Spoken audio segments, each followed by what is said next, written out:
Little House on the Prairie is a reminder of when things were simpler for us in our lives those 45 years ago. Why did Melissa Gilbert stay silent all these years about Dean Butler? And why is she finally speaking now? Because of what she just revealed, no one saw it coming. Not her longtime fans, and definitely not those who believed in the perfect love story of Laura and Almanzo. Was Dean the love of her life? Was their chemistry real? Or was it all for show? And what has Melissa been holding back for decades? Stay to the end. Because once you hear what she finally revealed, you may never see that iconic TV romance the same way again. The show and the romance everyone believed if you grew up watching Little House on the Prairie. You most definitely know Melissa Gilbert. Most people remember her for her on-screen romantic relationship with Dean Butler. And yeah, let's be honest, that role alone was enough to make her unforgettable. People couldn't stop talking about how good the show was. Little House on the Prairie was about the Ingalls family, who lived in a small wooden house way out in the countryside. They didn't have much money, but they had each other, and that made them rich in a different way. However, life wasn't always easy for them. Sometimes there were storms, sickness, or tough winters. But they never gave up. They helped each other, cared for their neighbors, and always tried to do what was right. At the center of the story was Laura Ingalls, a little girl with a big heart and a lot of curiosity.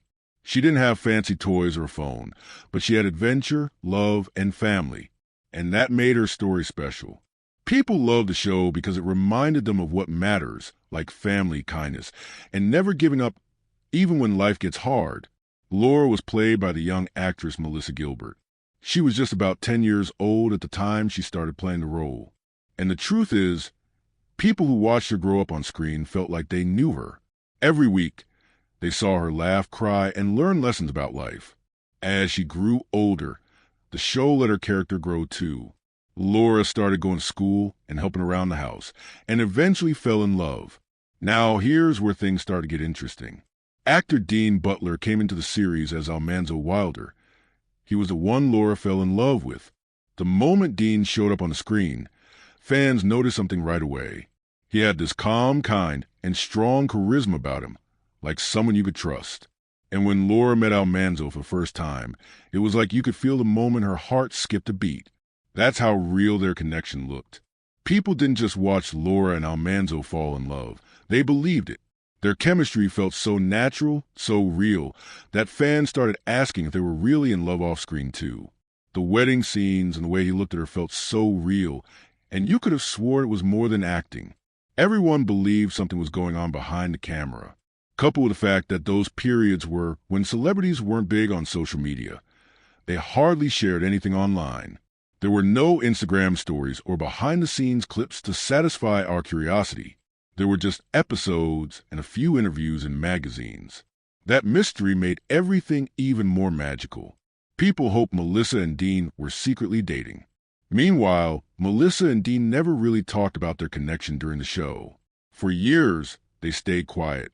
They didn't confirm or deny anything. It was like they left it all up to our imagination.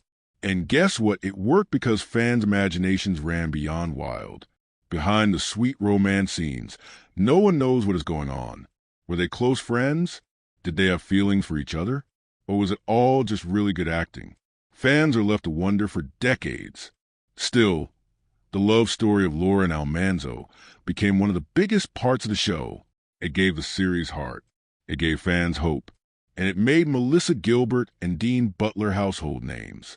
People tuned in not just to watch Prairie Life, but to watch that romance bloom. But sometimes what we see on TV isn't exactly how things were in real life, and as time passed, the questions never stopped. What was going on between Melissa and Dean behind the scenes? Why didn't they ever open up about it? And most of all, what was the truth? Well, after years of silence, Melissa is finally ready to speak. But before we dive into the truth about her and Dean, we need to go back. Because Melissa Gilbert's journey didn't start on the prairie. Her life before Little House on, the prairie was full of twists and turns. She didn't grow up on a farm, and she didn't come from a simple life like Laura Ingalls. Her story is completely different. Her road to becoming a TV star started much earlier, and it wasn't always easy. So now, Let's step away from the prairie fields and take a look at the little girl behind the famous braids and sunbonnet that we fell in love with because understanding her shed a whole new light on her relationship with Dean Butler. From ordinary girl to prairie star before Melissa Gilbert became a household name or the girl with the famous braids, she was just a little girl born May 8, 1964, in Los Angeles, California. She was adopted by actor and comedian Paul Gilbert and his wife Barbara Crane, a dancer and actress, just a day after she was born. From that moment on, Melissa became part of showbiz family, but things weren't always smooth. Even though she had loving parents, her early childhood was filled with pressure and confusion, especially when it came to understanding her place in a family of performers. Paul Gilbert, her adoptive father, was warm and funny. He often took Melissa with him to auditions and shows. She saw cameras, lights, and actors from a very young age. This made the world of television feel normal to her, like it was just part of everyday life. And even though she didn't fully understand it yet, she was already on her path to fame. By the time she was 7, she was already doing commercials. Her natural charm made her stand out. She wasn't a loud or flashy kid. She was just real. Casting agents loved her expressive eyes and her ability to deliver lines without trying too hard. It wasn't long before she landed her first television gigs. She did a few commercials and small roles, just enough to get noticed. Then, at the age of 9, Melissa went to an audition that changed her life forever. She auditioned for the role of Laura Ingalls, the brave and curious girl from Little House on the Prairie. The producers were looking for someone special, not just someone who could act, but someone who could carry the heart of the show. What sealed the deal was her screen test with the show's star and producer, Michael Landon. Michael wasn't just the leading man on the show. He played Charles Ingalls, Laura's kind and hard-working father. But off-screen, he was even more important to Melissa. From the very first day they met, Michael became a father figure to her. He saw something in her that others didn't. He guided her, protected her, and treated her like family. Melissa later said that Michael filled the role of father in her life, especially after her adoptive parents divorced and her relationship with her real father became distant. However, their bond didn't stop when the cameras turned off. Michael welcomed Melissa into his real family. She spent time with his children, especially his daughter Leslie. They had sleepovers, shared secrets, and became like sisters. To Melissa, the Landon household was a second home, a place where she felt loved and accepted. And for a young girl in Hollywood, that meant everything. Melissa's real life wasn't always easy. Her parents' marriage eventually ended, and she struggled with the feeling of being caught between two worlds, the glamorous life of a child star and the quiet, confusing emotions of a little girl trying to understand her identity. But Michael was always there. When she needed advice, when she felt lost, when she was unsure about her future, he was just a phone call away. That kind of relationship left a lasting mark on Melissa. Even years later, she describes Michael as one of the most important men in her life. His belief in her gave her the strength to believe in herself. That set became her second home. She had strong friendships with her co-stars like Allison Arngrim, who played Nellie Olson, and shared years of laughter and learning with them. These bonds helped her grow, both as an actress and as a person. By the time she was in her teens, Melissa had already spent years on Little House on the Prairie. She had filmed emotional scenes, handled tough subjects, and carried the show through major storylines. She had learned how to manage fame, how to take criticism, and how to keep her feet on the ground. But the biggest change came when the show introduced a new character, Almanzo Wilder. Melissa was growing up, and so was Laura. It was time for her character to experience first love, and with that came the arrival of Dean Butler. As Dean stepped onto the set, everything shifted. Their characters, Laura and Almanzo, became the show's most beloved couple. The chemistry was obvious, and fans couldn't help but fall in love with their story.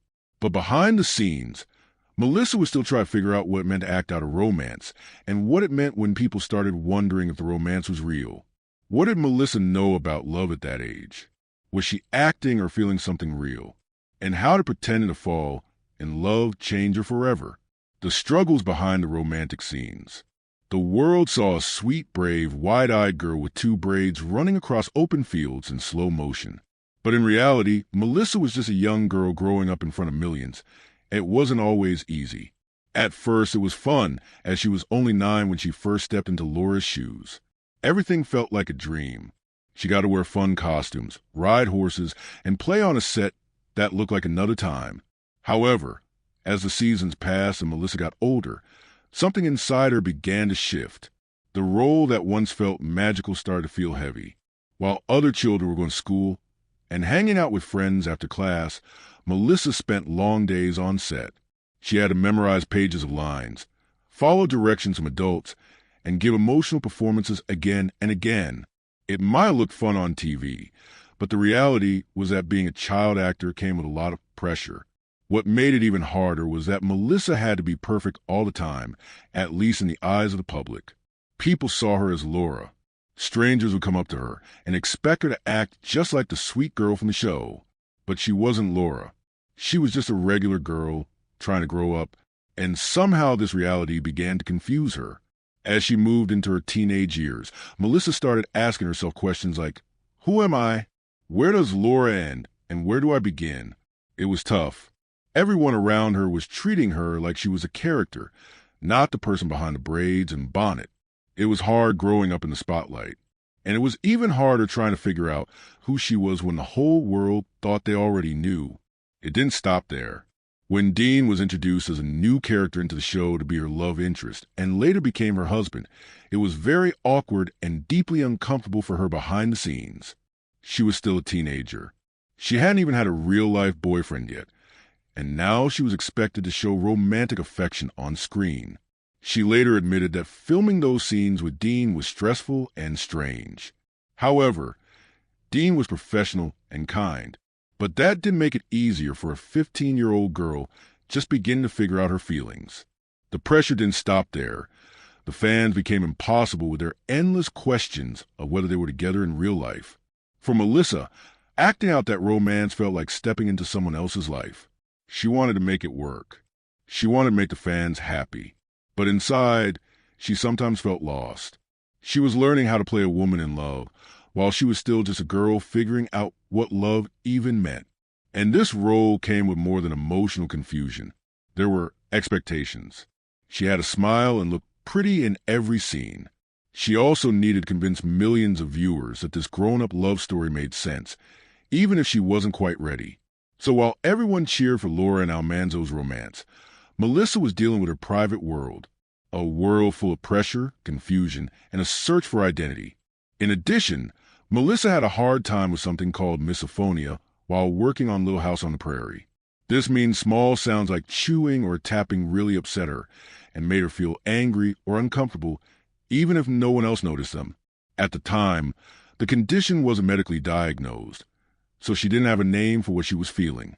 Later, she talked about her experience in an interview with People magazine. What happened when the cameras turned off? What did Melissa go through when no one was watching? Melissa struggled with Hollywood's beauty standard. Melissa landed a lead role in the 1981 remake of Splendor and Grass, and everything seemed like a new, exciting step in her acting career. But this role came with strings that pulled at her confidence and self-worth. The producers and wardrobe team had very strict ideas about how she should look on screen. Gone was the simple, wholesome look of Laura Ingalls. Instead, Melissa was expected to transform into a glamorous, sexy young woman, one who perfectly fit the Hollywood beauty mold. She recalls how the wardrobe choices felt strange and uncomfortable at first. The clothes were tight and revealing, very different from the modest prairie dresses she was used to wearing in Little House. Every detail mattered, from the length of her skirts to the cut of her tops and the way her hair was styled.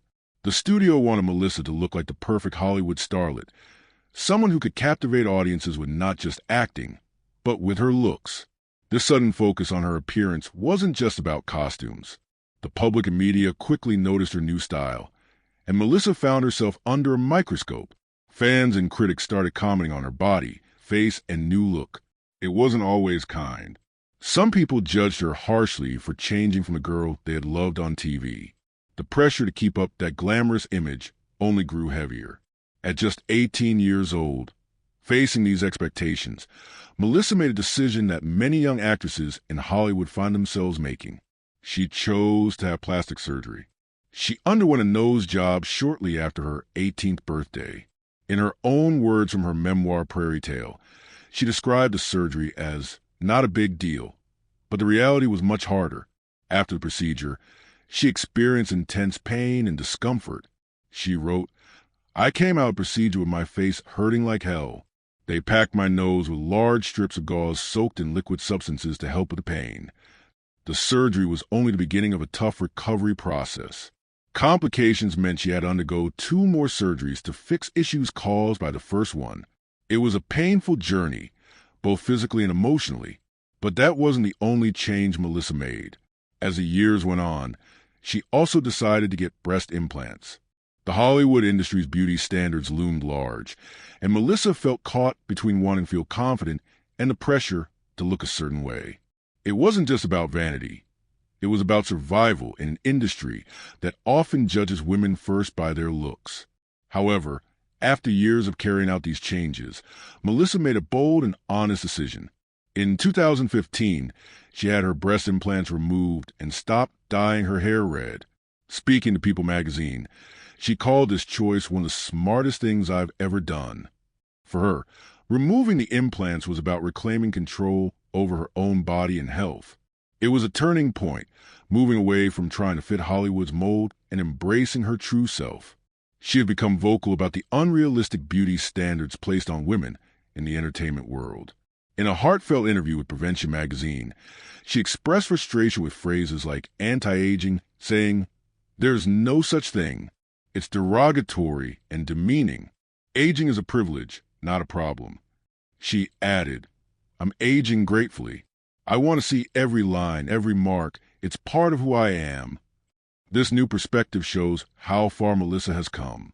From a young actress changing her appearance to fit Hollywood's demands, she now champions natural aging and self-acceptance. She encourages others not to chase impossible ideals, but to embrace themselves as they are. Behind Melissa's fresh start, one name still lingers: Dean Butler. What's her story now? What did she finally reveal? Stay with us as we delve deeper. The truth about her relationship with Dean Butler. Melissa has never been one to shy away from the truth. In her memoir Prairie Tale, she spills a tea that fans waited decades to hear. She admits, "I was 15 and he was 23. I looked like a boy. I was built like a boy. I was a little girl. And I had to pretend to fall in love with a grown man. That's not exactly the dreamy TV romance people imagined.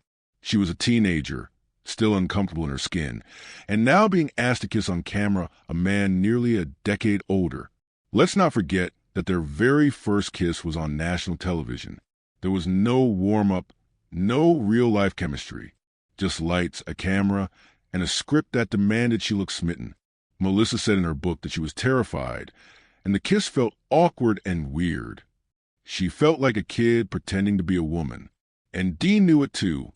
In interviews, he admitted he felt the age difference, and he tried hard to be respectful and professional. But here's the kicker. Melissa revealed that she had a real-life crush on someone else, and it wasn't Dean. At that time, her heart was with Rob Lowe, the teen heartthrob whom she later dated seriously. Dean, on the other hand, was more like a supportive coworker. "We were never romantic," she clarified. "Dean was like a big brother." Still, the scripts didn't care. Week after week, she had to look into Dean's eyes and pretend he was her soulmate, and fans believed every second of it. Behind the scenes, it wasn't hatred or love as we all expected. It was more of respect. Dean was calm, gentle, and always patient. Melissa said he never once crossed a line or made her feel uncomfortable. She appreciated his kindness and how he treated her like a human being, not just a co-star. They were just two people trying to get their job done, and the world got carried away with it. Over time, their on-screen romance became one of the most iconic love stories in television history. Laura and Almanzo had hashtag couple goals before hashtags even existed. Fans wrote letters, begging for more scenes, more kisses, more everything. But in real life, Melissa was still just a teenage girl navigating fame, awkwardness, an emotional roller coaster of growing up in public. In an interview with CBS, she said, "There was no spark between us. It wasn't like that. And while that might crush some hearts, it also makes what they accomplished on screen even more impressive. That wasn't chemistry. It was pure acting." Dean Butler also shared a side of the story in interviews and in his book Prairie Man. He said, "We had to build a believable romance, and Melissa made it easy. She was focused, talented, and brave. He knew the age gap made things tricky, and he took his role seriously, not just as Almanzo, but as a protector for Melissa. He even admitted that the pressure from a network and fans to make it all look natural was intense. But he and Melissa created magic, even if there was no real romance. Even after the show ended, people kept talking about Melissa and Dean. Some thought maybe they were really in love in real life and just trying to hide it. There were lots of rumors. People asked questions in interviews, hoping for a big secret. But Melissa always told the truth. "We were never more than co-stars," she said in an interview with Entertainment Weekly. It was acting, really good acting. Still, their story has a special kind of sweetness. When Melissa turned 50 in 2014, she and Dean came back together for a TV segment. The connection was still there, but it was all about memories this time. They smiled, hugged, and talked about the old days when they were everyone's favorite TV couple. Not because they were really in love, but because they made us feel like they were. In interviews, Melissa has also reflected on how much Dean helped shape that period of her life. She said, "He was a constant during a very confusing time, and I'll always be grateful for that." That's not a steamy love story, but it's something stronger, a real friendship that stood the test of time, awkward scenes, and public speculation. Now that Melissa's finally broken her silence, fans can rest easy knowing the truth. There was no secret romance, no juicy scandal, and no love behind closed doors. But what they had was still rare and beautiful. Two people who came together as strangers became screen legends and walked away with something even better than love, a bond built on trust, care, and decades of shared history. Life after Little House and present legacies. When Little House on the Prairie finally ended, it wasn't just a TV show wrapping up. It was more like the end of Melissa's childhood. The cast and crew were like a family to her. She had spent almost a decade in Walnut Grove, growing up in front of millions. But now, the cameras were off and real life was waiting. For in the turbulent political climate of 1932, the Soviet Union's ruling elite was no longer a united front. Joseph Stalin's increasingly authoritarian policies, especially forced collectivization and rapid industrialization, were creating widespread famine, mass discontent, and political unease. Within the Communist Party, whispers of dissent grew louder, but open opposition was dangerous. Into this tense atmosphere stepped Martimian Ryudin, a mid-ranking communist and former party official who dared to openly challenge Stalin's leadership. Ryudin authored a secret 200-page manifesto, later known as a Ryudin Platform, which was essentially a political death sentence for himself. The document accused Stalin of betraying the ideals of Lenin, plunging the Soviet Union into misery, and creating a personal dictatorship under the guise of socialist progress. It called for Stalin's removal and a return to more democratic party governance. Copies of the document circulated in secret among party members, including high-profile figures like Sergei Kirov and even former allies of Stalin. When Stalin learned of the manifesto's existence, he was furious. In his eyes, this was not just political criticism. It was treason. Stalin demanded Ryudin's immediate execution. But surprisingly, the Politburo, still wary of granting Stalin total control over life and death within the party, voted against the death penalty. Instead, Ryudin was sentenced to 10 years in prison. Stalin never forgave this defiance. Over the next few years, during the Great Purge, Ryudin's name was revisited, and in 1937 he was quietly executed on Stalin's orders. The Ryudin affair became a crucial turning point. It revealed cracks in the Communist Party's unity and showed that even in the early 1930s, Stalin's iron grip was not yet absolute. But it also foreshadowed the terrifying years ahead, when dissent of any kind would be met not with imprisonment, but with execution. Image Prompt 1, A dimly lit Moscow apartment in 1932, with a single kerosene lamp casting long shadows over a cluttered table where Martymine Ryutin, wearing a worn Soviet worker's jacket, leans forward, writing furiously on stacks of paper. His face is tense and determined, ink stains marking his fingers. The background shows frost-covered windows, a coat hanging by the door, and the faint silhouette of a comrade slipping a sealed envelope into his coat pocket, preparing to distribute the manifesto in secret. Image prompt 2, a tense Politburo meeting in the Kremlin, with Joseph Stalin sitting at the center of a long, polished wooden table, his face cold and rigid. Around him, senior Soviet officials in military-style tunics exchange uneasy glances, some staring down at their papers, others looking towards Stalin with fear. The dim chandelier light casts an oppressive atmosphere, and a folder labeled Ryutin Platform lies prominently in front of Stalin, his hand resting on it like a verdict waiting to be delivered. Image prompt 3, a bleak Soviet prison yard in winter, with barbed wire fencing and armed guards standing watch. Martymine Ryutin, older now and gone from years of confinement, walks slowly in the snow, wearing a threadbare prison coat. His breath forms clouds in the frigid air as other prisoners watch him silently from shadows. The gray sky overhead mirrors the hopelessness of the moment, foreshadowing his fate in 1937.